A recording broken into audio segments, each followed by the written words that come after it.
Pada episode lalu, Bang Pengki sudah memberikan tanggapannya tentang kisah yang pernah dialami oleh Tika, sang narasumber. Lalu bagaimana dengan episode kali ini? Simak obrolan selengkapnya di Misteri. Cerita yang pertama sebenarnya mau sharing di dekat-dekat rumah saja, karena emang rumahnya banyak lokasi uji nyali. Kebanyakan orang bilang emang agak serem lewat di jalan tersebut. Nah, pas aku kecil pernah sesekali main lewat rumah yang besar banget, dan itu jadi tempat uji nyali. Masuk di salah satu stasiun TV. Itu di situ rumahnya cukup besar, dan konon katanya di situ isinya barang-barang mewah dulu ya waktu aku kecil. Sampai ada cerita kalau ada maling yang mau ngerampok rumah itu tapi nggak bisa kembali lagi ya, nggak tahu tuh kenapa ya, mungkin karena lupa peta ya. Nah, cerita yang kedua itu waktu jalan-jalan sore sama teman-teman, padahal udah dibilangin jangan lewat rumah itu, padahal kita kan naik sepeda. Terus habis itu sebenarnya bukan aku yang lihat tapi temanku yang lihat ada cewek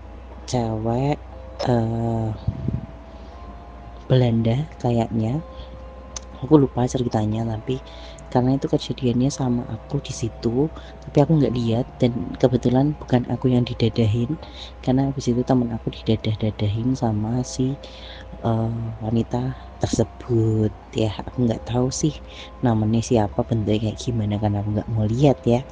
Nah, didadah-dadahi, terus temanku juga dadah-dadah, terus aku bilang, loh apa kowe kok dadah-dadah ki lho ana mbak-mbak ning omah kowe. Ya karena waktu itu masih anak kecil, jadi ya wes lah, berlalu aja. Habis itu kita baliklah ke rumah. Terus habis itu sampai rumah ya wes biasa wae, tapi ternyata temanku badannya panas. Mungkin itu yang dinamakan sawan ya, tapi sebenarnya kalau kata bapakku yang lebih menyeramkan itu adalah rumah sebelahnya rumah yang isinya truk apa namanya, truk mogok. Biasanya itu adalah truk korban kecelakaan juga. Nah, banyak banget hal yang aneh di rumah tersebut. Sekarang juga masih beroperasi rumah tersebut dan juga masih dibuat untuk tempat truk, tapi nggak seangker dulu. Karena kalau dulu itu banyak banget hal aneh tuh, hal mistis ya. Ini yang diceritain bapakku sih, ada yang mesti kelihatan adalah mukanya hancur gitu-gitu. Terus habis itu ada penampakan yang kayak orang-orang kecelakaan lagi naik di truk tersebut gitu. Sebenarnya yang paling ngeri emang daerah situ. Nah, habis itu kan di daerah situ tuh ada rumah besar, terus ada rumah yang isinya truk-truk, yang depannya itu kan rumah paranormal. Jadi tuh kayak daerah itu tuh emang agak serem aja gitu. Nah, sebelum itu ada gang kecil banget di tengah gang besar sama gang besar. Gang kecil itu tuh juga lagi sedikit menyeramkan juga, karena minim penerangan. Waktu itu sih belum ada perusahaan atau CV yang ngontrak di situ, jadi situ benar-benar sepi banget. Bahkan sampai banyak orang yang nggak berani lewat situ kalau malam-malam, bahkan sore hari juga nggak berani kalau apalagi hujan. Emang dulu sih ngomongnya ada yang diperkosa dan dibunuh di situ dulu katanya. Terus ada yang gantung diri juga di daerah tersebut dulu katanya ya, tapi aku juga nggak tahu. Tapi emang banyak mitos-mitos yang tersebar di daerahku. Tapi yang beberapa pernah ku alami sendiri itu sebenarnya di gangku. di gang masuk rumahku, sebenarnya yang kayak perbukitan itu. Aku tidak perlu menyebutkan namanya, di mana nanti malah jadi lokasi uji nyali. Nah, waktu waktu pulang kerja, eh, ya mau menjelang maghrib lah ya, menjelang maghrib itu, eh, aku waktu itu sih belum ada Gojek sama Grab, masih naik angkot. Jadi turunnya benar-benar di depan gang. Perjalanan gang ke rumah ya nggak jauh sih, paling cuman 2 menit ngesot ya. Tapi naiknya capek banget. Nah, ketika perjalanan itu kan udah habis maghrib apa mau maghrib ya, aku lupa. Terus habis itu di jalan, daripada karena itu posisi habis hujan dan itu sendirian aku jalan, dan nggak tahu kenapa penerangan agak minim waktu saat itu dan suasana itu lagi sepi. Aku jalan biasalah, kalau misalkan jalan daripada gabut main media sosial gitu, main lihat-lihat Instagram sambil jalan. Nah, pas pertama kali jalan aku lihat oh nggak ada orang, terus aku main lagi sambil jalan. Tiba-tiba ketika aku sadar, eh, aku matiin HP ku, ada nenek-nenek di depanku. Terus aku kaget karena mau nabrak. Nah, habis itu aku sempat monggo monggo mbah tuh. Terus aku agak sedikit berpindah tempat, terus habis itu jalan lagi, mbak juga jalan. Ternyata kok aku ngerasa beberapa detik kok ada yang aneh, coba aku lihat, ternyata mbahnya melayang masuk ke pohon. Agak shock ya, karena itu kayak pertama kali melihat langsung tragedi mbah-mbah melayang masuk ke pohon ya. Itu aku pulang, terus habis itu karena agak sedikit ketakutan dan nggak bisa ngomong, sampai bapakku bilang, loh kamu kenapa, nggak bisa ngomong. Terus akhirnya dikasih air doa, terus aku bisa tenang. Terus tidak akan expect kalau misalkan ada mbah-mbah melayang itu. Sebenarnya banyak urban legend atau cerita yang ada di sekitar daerahku, dari mulai orang gantung diri, terus yang terakhir ini beberapa minggu belakangan kalau nggak salah ada pemulung yang biasanya itu ada pohon asem. Nah, biasanya dia berteduh di situ, udah kenal sama orang sekitar juga ya, cukup terkenal juga, dan dia menghembuskan nafas terakhirnya juga di pohon asem itu. Tapi karena ada tetanggaku yang nggak tahu kalau dia meninggal, ada satu momen dimana ini kejadiannya 3 minggu yang lalu atau 4 minggu yang lalu, aku lupa. Dia itu diminta nganterin si bapak ini ke pohon asam itu karena barang-barang mulungnya ada di situ. Nah, terus habis itu dia anterin karena ya om, ya wes biasane piye ngono. Terus habis itu dia cerita sama ibunya, aku mau bareng nganterke om iki gitu kan. Ya, ibunya bilang, loh kuwi kan kayak entes wingi meninggal ning pohon asam kuwi, deknen turu tapi rak tangi-tangi, dan ternyata sudah ditemukan keadaan meninggal dunia. Itu juga di daerahku juga.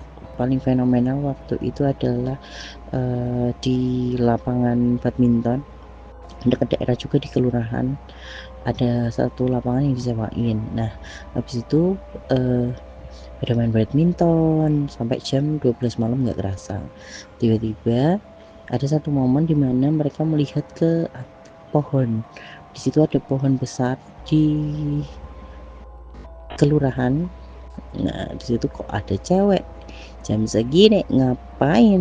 Terus tiba-tiba ceweknya mabur di atas pohon dan ketawa.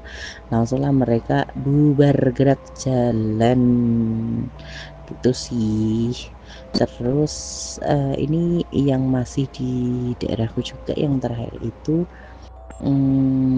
ada tetanggaku yang dia katanya kesurupan bayi.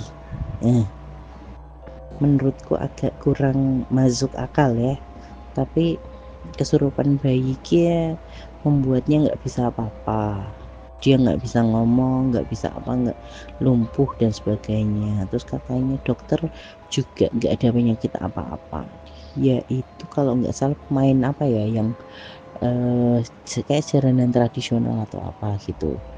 Nah terus habis itu setelah kesurupan itu nggak bisa karena kan kalau orang pintar katanya bilang ya, karena bayi kan nggak bisa diajak komunikasi, jadi bingung mau mintanya apa, jadi nggak mau keluar seperti gitu. Nah terus habis itu akhirnya orangnya juga sudah meninggal juga. Itu terjadi beberapa bulan yang lalu di daerah yang sama. Tetanggaku pulang sholat maghrib, dia lihat permen sugus besar sekali di loteng sebelah rumahku. Dan dia udah 2 kali. Yang pertama itu permen sugusnya agak lusuh, tapi dia nggak lihat wajahnya. Terus yang kedua itu mukanya rata, jadi dia trauma lewat situ pada kalau mau ke masjid. Ada Algojo yang membunuh tersangka, mengeksekusi tersangka. Tapi sebelum mengeksekusi itu, Algojonya ngomong sama tersangkanya ini, kamu setelah ini langsung lari, aku cuman mau motong talimu aja. Tapi itu sebenarnya cuman untuk penenang dia.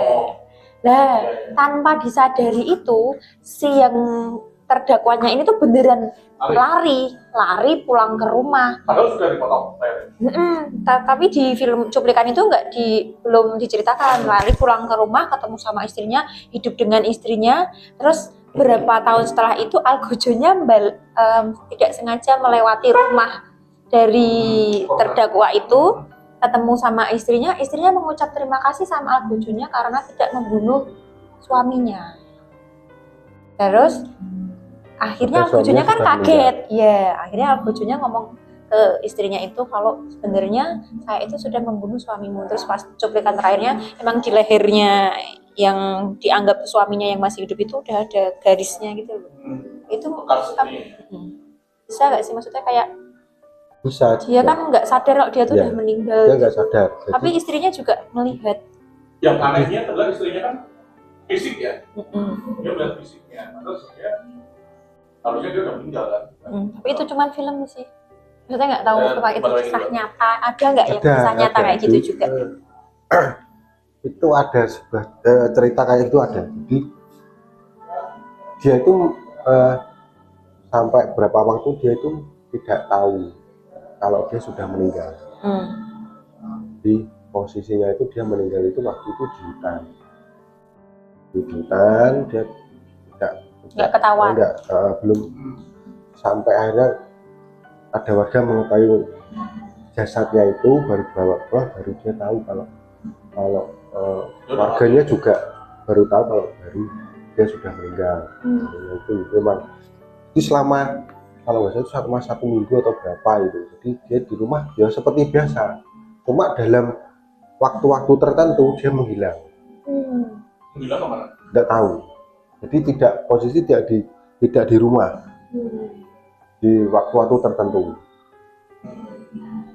Entah itu mungkin setelah tidur, dia mungkin aminnya kan tidur. Nah, mungkin dia seperti itu mungkin. Jadi selama satu mingguan itu, jadi setelah warga menemukan jasanya itu bawa pulang, baru warganya menyadari kalau itu sudah meninggal.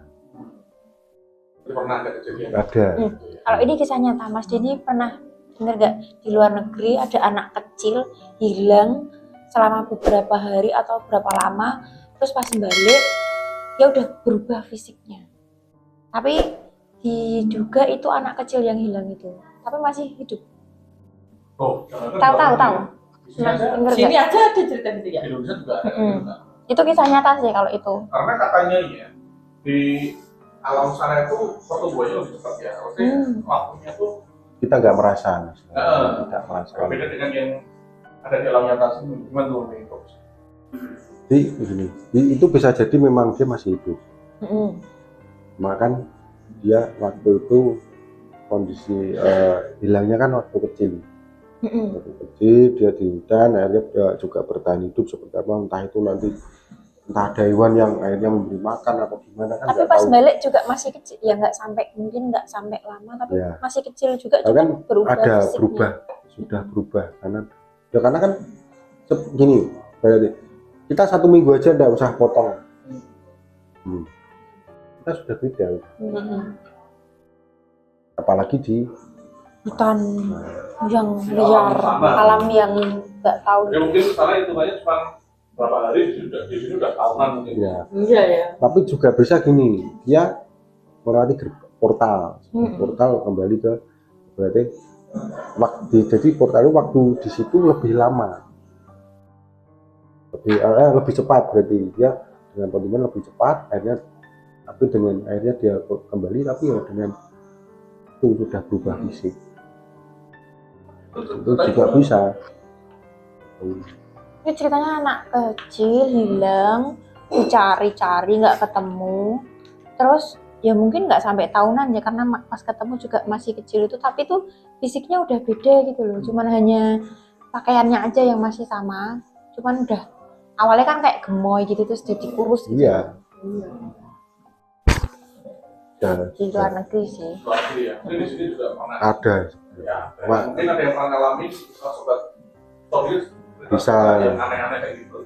Ada yang disembunyikan sama WW. WW sama yang goib-goib mungkin punya cerita mau diangkat di sini juga boleh. Nanti bisa kirim email kayak Mbak Tika ini kan dia sudah tidak berani datang langsung tapi dia kirim cerita. Misalnya kayak nenekku juga itu ya, malam-malam pintu rumah kekunci semua, tiba-tiba dia sampai kebun. Itu aneh kan? Karena kekunci semua, laki orang tua kan juga nggak mungkin nangkring di bawah pohon gitu. Berarti itu ada yang energi lain yang membawa, yang mengendalikan itu atau mungkin apa? Oke, terus itu sudah. Nah, di pohon asmar sudah. Kemudian kesurupan bayi lagi. Nah itu. Ini pertanyaan yang sebenarnya agak susah dijawab ya, karena bayi itu bayi loh. Tadi katanya kesurupan bayi, terus tetangganya apa siapanya itu nggak bisa, kelakuannya itu nggak seperti bisa bayi. bergerak gitu. Ya kelakuannya seperti bayi. apakah benar bayi? Bayi kan ya dia belum punya dosa istilahnya. Ya, masa ya tidak bisa beristirahat dengan tenang gitu ya? Jangan salah ini. Gitu. Mana nih? Bayi itu macam-macam. Kita tidak bisa bukannya saya ngejudge semua bayi, tidak punya dosa ya. Kalau memang sebenarnya kita dilahirkan dengan kondisi suci semua, ya kan? Mak gini, seperti tumbal. Apa? Tumbal kan tidak serta-merta kita sudah besar ditumbalkan. Ada juga yang posisi masih di dalam kandungan ditumbalkan. Iya kan? Nah,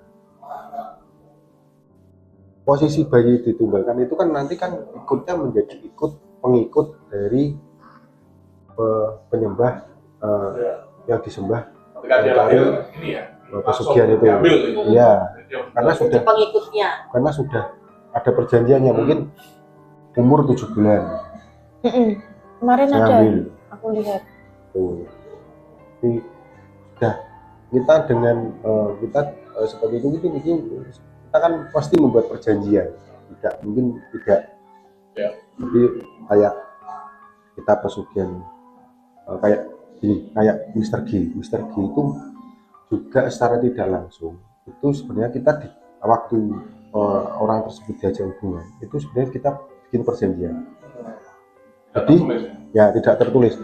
Makanya kalau Mr. G itu kebanyakan mengambil anaknya itu setelah umur di bawah 10 tahun, di atas 5 tahun. Kebanyakan. Itu kenapa? Ya memang dia harus ikut ke alamnya. Anak yang Dia anaknya. yang dia buat. Iya. Kemarin, Hasil dari hubungan itu loh ya. kemarin tuh aku lihat lagi ada cerita kisah saya kan setiap hari buka TikTok ya. Itu tuh Korban TikTok. tapi emang banyak ilmu di TikTok. Banyak ilmu. Itu ada. Jadi pasangan suami istri sedang menanti kelahiran bayinya, setiap bulan dia USG sampai umur 8 bulan itu juga ada bayinya, tapi pas 9 bulan di USG hilang. Itu gimana? Itu dia bener-bener nggak tahu mereka berdua. Itu juga bisa karena untuk pesugihan juga bisa. Kedua itu memang hanya untuk dipinjam rahim. Ketiga itu namanya hamil kosong. Tapi 8 bulan ada. Ya, hamil kosong setelah itu 9 bulan dia hilang. Makanya tadi ada juga yang memang dia dipinjam rahim sama makhluk. Iya. Nah, kalau hamil kosong itu ada juga ini yang ini ada kaitan dengan perjanjian. Jadi istilahnya kayak mungkin untuk masukin apa ya? Ketika dia hamil nanti ada orang yang tidak jempolnya. Iya. Betul ya? Ya. Katanya cerita seperti itu ya. Nanti si jawabannya itu hilang seperti itu. Makanya kenapa orang tua selalu cerewet, katanya kalau hamil suruh yang bawa peniti lah, gunting lah, ditempel atau apa. Penangkal. Kita mau percaya, nggak percaya, tapi kok ya ada kenyataannya. Mau percaya kok aneh kan gitu kan. Apalagi anak orang zaman sekarang ya pasti akan banyak pertanyaan sama perlawanan yang isi hati mereka gitu. Lebih banyak perlawanan daripada pertanyaan. Iya. Tadi kan si Bu Darati kan bilang kalau orang hamil buat peneliti, buat gunting. Nah, sebenarnya efeknya itu apa sih maksudnya? Gunting kan cuma gunting lipat. Peneliti kan ya nggak gitu dah. Cuma dikancing. Tapi ternyata kok ya itu bisa memang benar bisa melindungi kan gitu ya. Nah itu yang masih sampai sekarang saya itu masih mencari jawaban. Jadi awal mula barang gaib tersebut, terutama untuk orang yang lagi hamil, kenapa barang gaib itu takut dengan satu peniti, kedua gunting, kadang kaca kecil juga kadang ya, silet juga, terus kaca. Nah sampai sekarang sebenarnya aku masih mencari jawaban itu yang pastinya seperti apa. Kenapa kok awal mulanya seperti apa? Mungkin memang itu kan memang sudah dari leluhur kita ya. Mitos dari leluhur kita memang. Tapi memang pernah saya melihat memang waktu, makanya kadang kita tidur suruh ngasih di bawah bantal. Ya, terus kalau enggak itu apa sih? Sapu lidi di samping gitu ya. Jadi mungkin memang waktu dulu memang adanya barangnya seperti itu, dan itu mungkin dulu tetap didoain, tidak mungkin enggak. Jadi setelah akhirnya kesini menjadi sebuah kebudayaan, menjadi mitos. Tapi kalau menurutku itu juga karena meningkatkan rasa keberanian kita. Jadi kan makhluk kayak gitu tuh takut kalau kita berani. Soalnya dulu aku zaman kuliah aku selalu bawa gunting. Di tas manapun, karena kan kadang-kadang kuliah pulang malam apa, aku selalu di tasku ada gunting. Jadi teman-temanku tahu aku selalu bawa gunting, guntingnya sing gede. Jadi aku selalu berani karena apa? Karena aku bawa gunting. Dan aku lebih berani. Waktu gunting zaman dulu kan nggak kayak gunting zaman sekarang. Yang dilipat itu loh dulu, putih dilipat itu ya. Aku aku bawa gunting. Kan kayak gunting cukur yang gunting cukur itu kan. Yang penting aku wani sih. Jadi mungkin mereka mau mendeketin aku hawa-hawa sudah pemberani gitu loh. Jadi ini ada tips dari Jinu, kalau ada penakut bawalah gunting. Tapi memang saat ini memang masih cari jawaban pasti. Mungkin bisa jadi karena ini tradisi ya. Tradisi kan mungkin dulu dia itu pernah terjadi sesuatu. Iya. Kita nggak tahu. Terus akhirnya dari mulut ke mulut, ketok tular, turun akhirnya sampai sekarang. Nah, ya pernah, mungkin ada yang pernah mengalami menjadi kebenaran. Oh iya, akhirnya ada yang percaya gini. Tapi yang buat heran tuh orang tua tuh kadang tuh cuman ngasih tahu tanpa memberikan alasan. Ya itu orang zaman dulu seperti itu. Orang zaman Kita harus membuktikan orang tua sendiri. orang tua kita zaman dulu memang seperti itu. Wah julungan bengi-bengi marit Bali. Kadang tidak cuma kayak gue digondol setan gue ngono tok padahal. Tapi kita juga pernah. Tapi dengan seperti itu sampai mindset sampai sekarang pun mindset kita seperti itu. Iya. Kita pernah ngobrol juga sama Mas Niki itu ya tentang Marit kita. Iya. Marit itu kan awalnya sudah Beda. Jadi sebenarnya memang apa yang disampaikan orang tua zaman dulu tentang Ada benernya juga. pamali gitu tuh sebenarnya Ada benernya. Kak Ilok. Railo, boleh. Enggak. Pamali, Raelok, Raengtu. Ya wis pokoknya aja. Pokoknya ya. Pokokmen, nah itu kalau orang Jawa yang Pokokmen. pasti tahu. Pokoknya aja mangan ning ngarep lawang. Nek cek perawan.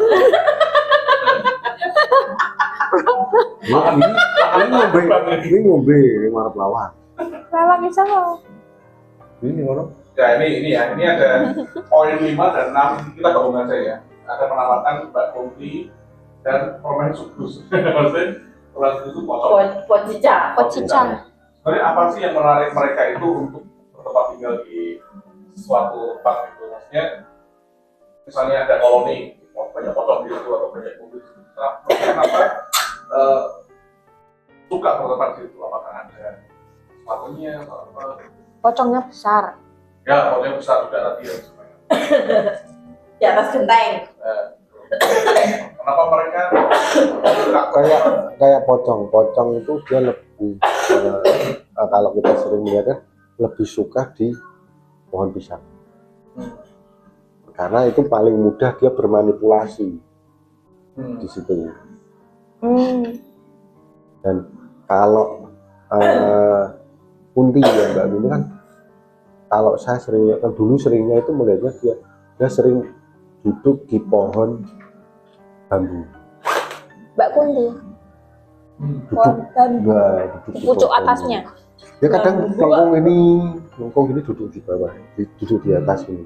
Di lengkungannya itu. Ya. Itu melengkung karena didudukin. Maksudnya. Bener, memang. Neng buri aku melakukannya neng dhuwurku. Berarti meper dong. Ya enggak mesti, cuma kalau di jalan yang jarang logikanya gini, pohon bambu kan Lurus. ada yang lurus, ada Melengkung. kalau pohonnya bambu ini besar mosok sampai melengkung. Kan gitu, logikanya seperti itu aja. Pernah kejadian ini saya di arah ke Gunung Pati yang lewat Cikarang itu. Ya itu di pohon bambu itu. Dan dia sering mainnya di situ. Seperti kayak bayun gini. Nongkrong-nongkrong. Iya. Dan kalau podi memang lebih sukanya dia lebih suka di pohon pisang. Jadi identik ya, maksudnya tempat tertentu mencerminkan hubungan tertentu. Saya juga bukan mutlak ya. tidak mutlak. Itu juga mungkin karena gini, pernah kejadian gini. Dia ada orang meninggal. Itu dia ikut kayak pesugihan. Begitu mau dimakamkan, rendahnya dibuka itu berubah menjadi deblok. Oh, iya. Terus jenazahnya kemana? Nah itu Jenazahnya ikut yang yang ngasih. iya, dia jadi budaknya itu. Iya. Hmm. Nah mungkin setelah dengan cerita itu beredar ini Orang-orang berimajinasi. Berimajinasi. Iya. Imajinasi. Dia suka imajinasi ya, toh? Dia tuh nah itu tadi juga sama Itu ini. memang, coba kamu lihat. Iya. Ini kuno banget ya, sorry sih. Ini banyak pohon, banyak Iya, barang-barang kuno. Jalan. Dan ini Iya. juga banyak barang kuno juga. Oke, itu tadi beberapa poin yang disampaikan sama Mbak Tika yang dia dari datang ke Studio kita. studio kita yang biasa kita syuting karena dia pertama tinggal di situ menceritakan tentang tempat di situ juga dan syutingnya juga ternyata Akan juga ya tempat kita syuting. Dan kalau Tapi karena kita model gini jadi ya begitulah. Dan kalau sahabat misterius mau minta rekamannya yang full, di situ ada part Mbak Tikanya itu cara ngomongnya lebih menurun, frekuensinya menurun. Kenapa tuh? Dia sebenarnya didatangi gitu. Oh, secara tidak sadar atau? Tidak sadar. Oh. Nggak sadar, Cuma dia merasa. merasa ada yang aneh mungkin Iya, ya. iya. Makanya dia nggak berani datang juga kan. Dan kita nggak Dan syuting. kita nggak syuting di tempat yang itu karena ya kita mencoba untuk tidak diganggu sama mereka sendiri. Karena bapak ini lagi meriang nih, jadi Walaupun kita di setiap episode itu sebetulnya juga merasakan hal-hal yang aneh, tapi berhubung kita modelnya model seperti ini, jadi ya udah. Hajar aja. sepertinya mereka lelah dengan kita. Balik lagi. Tadi takutin, nggak takut. Jadi takutin nggak takut. Kita nggak betul. Hilang harga Kalau dirinya. guru itu udah lelah. Ya, hilang harga dirinya. Iya. Hilang. Kita sudah cukup lama ngobrol tentang pembahasan dari teknologi. Mungkin ada yang ingin disampaikan ke Bapak ini sebagai penutupan atau kesimpulan kalau apa dulu? Itu Bapak silakan. Silakan nanti. Tanggung. Di Jadi setiap gini, kesimpulannya di Sambil nyuapin sobat misterius. manapun kita berada, tempat manapun, entah itu siang, pagi, sore, malam, jangan kita mengganggu mereka, ya berarti mereka tidak akan mengganggu kita. Itu saja yang saya. Oke. Jadi jangan mengganggu mereka dan mereka tidak mengganggu kita. Tapi kan kita nggak tahu mereka ada di mana. Kalau tahu takut kencing misalnya, pipis itu kan. Ya kita amit-amit. Amit-amit. saling Permisi lah. menghargai. Permisi, makanya kayak Apalagi orang tua selalu ngingetin dia. Kita di Pokoknya tempat permisi. baru, di lokasi baru, ya kita permisi Salam, dulu. permisi. Jadi Yang jangan- sopan. Ya, jangan lupa jaga attitude ya, Ya. terus selalu permisi dan selalu berniat baik karena mereka sebenarnya membaca vibrasi Kita. kita, jadi mereka tahu niat kita mau apa gitu, masih nggak ngomong. Oke, Kalau mungkin ada yang bilang apa kayak gitu nggak percaya, silahkan dicoba. nanti biar bukain mama ini. Kalau mau penasaran boleh Datang ke tempat kita, silahkan dicoba. hubungi kita dulu. Nanti kita fasilitasi. Keren nih. Oke, silakan ditutup. Udah nanti Fasilitasi apa? kamar mandi dalam. Listrik. Listrik Aqua ya. botol, kamar mandi dalam AC. AC. Oke, sobat misterius, seperti yang tadi sudah disampaikan, barangkali ada yang mau Kirim-kirim. menyampaikan ceritanya, ingin diangkat sama-sama dengan kita di sini, mau datang langsung boleh, via email boleh, dalam bentuk tulisan ataupun suara seperti Mbak Tika ini bisa dikirim melalui email. Di mana Cinu? Di sini kalau yang nggak punya email, bingung ngirim email, kita juga sudah punya TikTok. Apa namanya? Apa namanya? Nanti kita juga tulis di bawah ini. Kita juga punya Instagram, nanti bisa di DM. Pokoknya boleh menghubungi kita lewat manapun, asal jangan lewat batin. Selamat pagi dong. Oke, ya, gitu aja ya. Ya, oke, terima kasih. Jangan lupa saksikan Mystery dan Selanjutnya. Mystery dan Mystery. Jangan lupa subscribe. Jangan lupa Like dan subscribe. komen. Saya Rati. Saya Denny. Saya Cinu, Pinky. pamit. Dah. Nah.